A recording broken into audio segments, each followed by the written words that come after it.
And I'm a hip hop legend. You know, I put out 2 classic albums.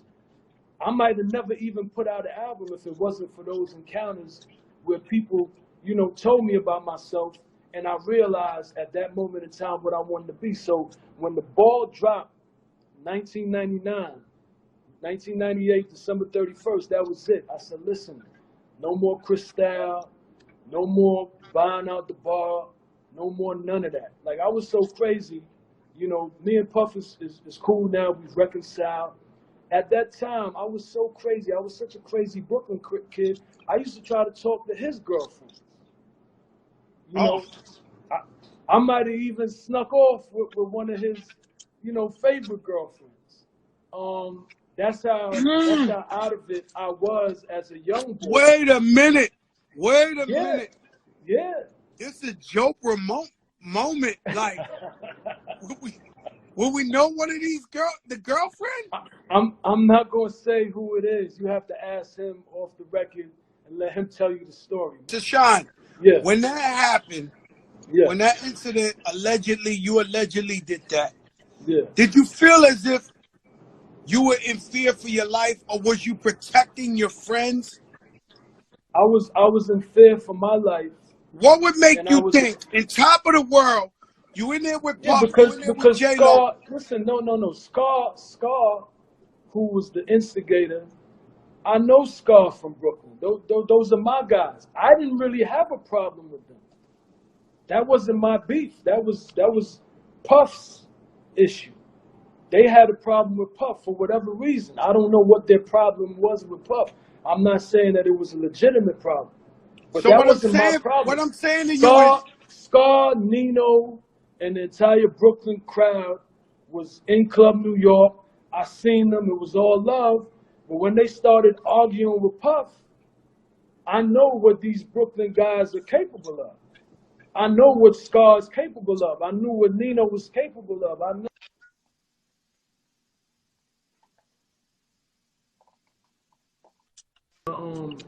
my charger. I know what happens once these arguments start. You know, when these arguments start, you know, it becomes a problem.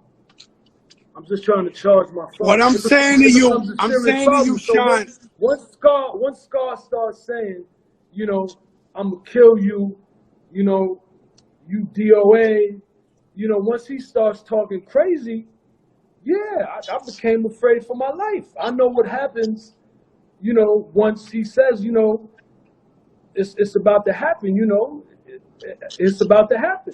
And I seen somebody reach for a gun, and I reached for my weapon, and I defended my friends and myself, because once he starts firing, once whoever else pulls out a gun starts firing, it doesn't stop there. You so know, Shyne, you anybody don't can think, become a target. Shyne, you don't think I'm over here with Puffy? There's two ways to think of it. I'm over here with Puffy. I'm over here with J Lo, the biggest, richest stars in the world. This shit gonna be on CNN, or do you just react at the time like, yo, I got it? I'm thinking about saving my life. I'd rather be tried by 12 than carried by 6. Mhm. And how did Puffy take it at the moment? Did he take it as, yo, you my shit up doing that, or thank you for saving my life? You know, I think for him, it was more, you know, he's a corporation, and he's just thinking about the corporation. So obviously, you know, something like that affects the corporation uh, terribly. Um, but at the time, I was just thinking life or death. You know, See, so because I didn't know the we didn't story, have a but we didn't have an opportunity for him to say thank you for saving my life, for saving Jennifer's life, you know, for saving all our lives, because he was thinking about, you know, the corporation, and you know, that put the corporation do you in think he jeopardy. thinks you jumped the gun? Do you think he thinks you jumped the gun? You know, you'd have to ask him that. You could ask me, do I think I jumped the gun? And my answer is Do you absolutely think? not. Absolutely not. And so now you in trial, one of the most legendary trials in the world. Yeah.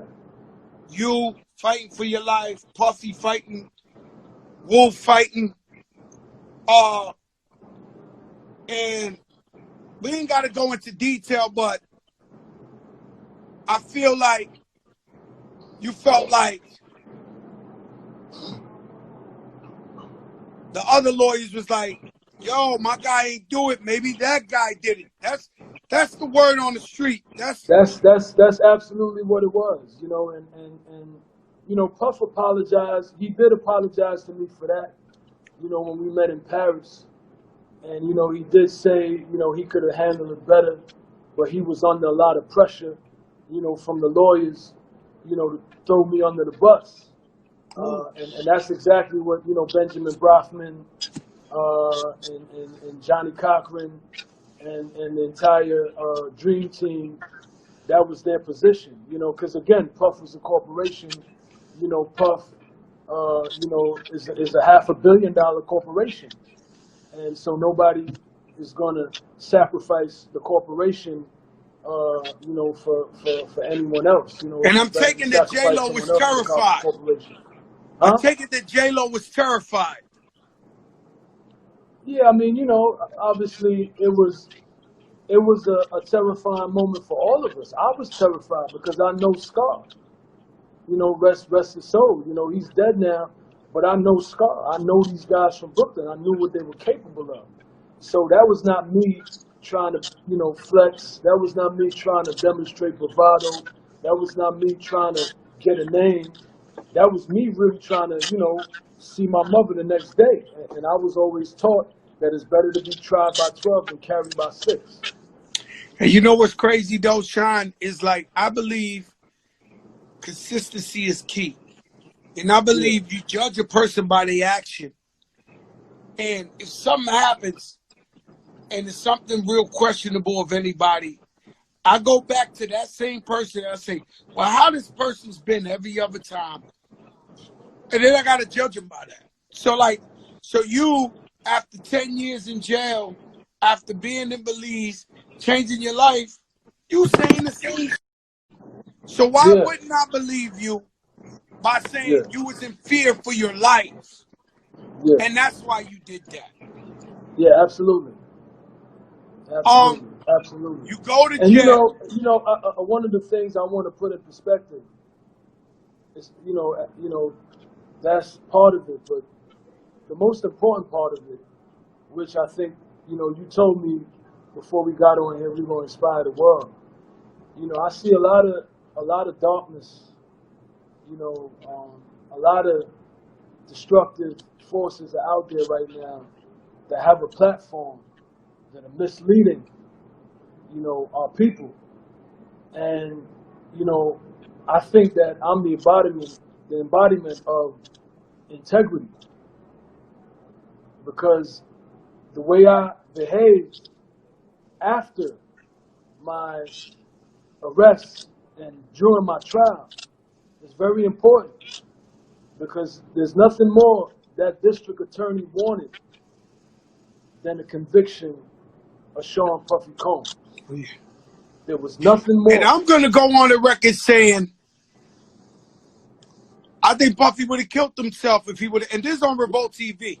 Yeah, So they could but call but me, they could but argue with me, they could but do whatever. I'm going to go on record and think Puff Daddy was yeah, not going to do 10 years in jail, 20 yeah, years in jail. yeah. He was not. But I'm just saying that I want to inspire the new generation that there is such a thing as integrity, there is such a thing as morals, as values, as principles. And I prefer, you know, you could argue that if I would have, because I guess there's another rapper that just told on his entire crew, and he's out now, and he gets, you know, a bunch of streams, and, you know, millions of people tune into his